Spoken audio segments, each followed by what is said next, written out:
আমাদের সোনার বাংলাদেশ বর্তমান যুগ যার, মূল্য তার, যার কিছু আছে তাকে সবাই ভালোবাসে, যার কিছু নাই তাকে কেউ ভালোবাসে না। কথাটা কি শুনতে খারাপ লাগে? লাগারই তো কথা, তাই না বন্ধুরা?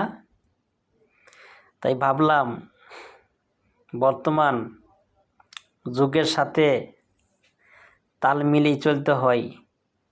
যদি না চলি তাহলে সর্বনাশ করে দিবে আমাদের সোনার